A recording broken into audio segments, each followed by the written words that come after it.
नेपाली महिला फुटबल समर्थकहरूको लागि खुशीको क्षण। साफ वोमेन च्याम्पियनशिप 2026 यही मे 25 देखि लिएर जुन 6 सम्म भारतमा आयोजना हुँदैछ। यस प्रतियोगितामा साफका 7 वटा राष्ट्रहरू मध्ये 6 वटा राष्ट्रहरूका टिमहरूले मात्र सहभागिता जनाएका छन्, जसमा आयोजक राष्ट्र भारत, नेपाल, बंगलादेश, श्रीलंका, भुटान र मालदिप्स गरी जम्मा 6 वटा राष्ट्रहरूले सहभागिता जनाएका छन् भने पाकिस्तानले यस प्रतियोगिता भन्दा अलग रहने निर्णय गरेको छ। सम्पूर्ण नेपाली स्पोर्ट समर्थकहरूलाई मेरो नमस्कार। आजको यस भिडियोमा विशेष साफ वोमेन च्याम्पियनशिप 2026 अन्तर्गतको कुरा हुनेछ। यस प्रतियोगितामा कतिवटा टिमहरू सहभागिता भएका छन्, खेलहरू कुन फर्मेट अनुसार खेलाइँदैछ लगायत उपाधि दावेदार टिमहरूदेखि लिएर डिफेन्डिङ च्याम्पियन टिमहरूका कुरा गर्नेछौं। नेपाली महिला फुटबल खेलाडीहरूका लागि टिममा को समावेश हुनेछन् र टिम बाहिर को हुनेछन् भन्ने विषयमा कुरा गर्नेछौं।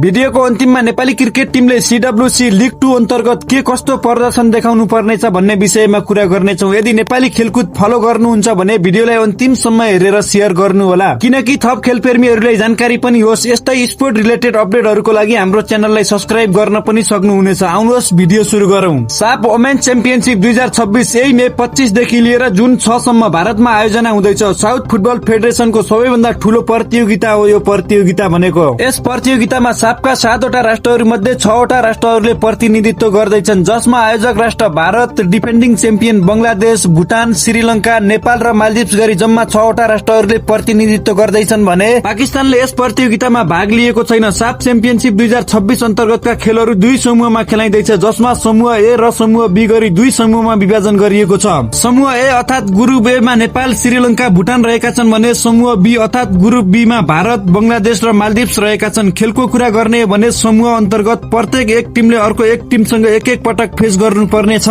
समूह चरण अन्तर्गतका खेलहरू समाप्त भइसकेपछि समूह ए र समूह बी का विजेता र उपविजेता 2 टिम सेमिफाइनलमा पार गर्नेछन्। सेमिफाइनलमा समूह ए को रनर अप टिम र समूह बी को समूह विजेता टिम प्रतिस्पर्धा गर्नेछन् भने अर्कोतिर समूह बी को रनर अप टिम भर्सेस समूह ए को विजेता टिम प्रतिस्पर्धा गर्नेछन्। हार्ने टिमहरू तेस्रो स्थानको लागि खेल्नेछन् भने जित्ने 2 टिम फाइनलको लागि प्रतिस्पर्धा गर्नेछन्। अब नेपालका खेल र खेलाडीहरूको विषयमा कुरा गरौं। आउनुहोस्। खेलको कुरा गर्नुहुन्छ भने 25 मेमा समूह ए तर्फ नेपाल भर्सेस भुटान हुँदैछ भने समूह बी तर्फ मालदिप्स भर्सेस भारत हुनेछ। त्यस्तै 28 मेमा समूह ए तर्फ श्रीलंका भर्सेस भुटान हुनेछ भने समूह बी मा बंगलादेश भर्सेस मालदिप्स हुनेछ। मे 31 मा समूह ए तर्फ नेपाल भर्सेस श्रीलंका हुनेछ भने समूह बी तर्फ भारत भर्सेस बंगलादेश हुनेछ। प्रत्येक टिमहरू बीच एक अर्काको एक पटक भेट भइसकेपछि 3 जुनमा सेमिफाइनल हुनेछ भने त्यस्तै 6 जुनमा फाइनल हुनेछ। हस्, धन्यवाद। बाँकी खेलहरू कुन च्यानलबाट लाइभ हेर्ने र नेपालको फाइनल स्क्वाडमा को समावेश भएका छन् भन्ने विषयमा हामी अर्को भिडियोमा कुरा गर्नेछौं। के सावित्रा भण्डारी साम्बा बिना नेपाल साफ च्याम्पियन बन्न सक्छ होला त? तपाईहरुलाई के लाग्छ गाइस? कमेन्ट पनि गर्नु होला है।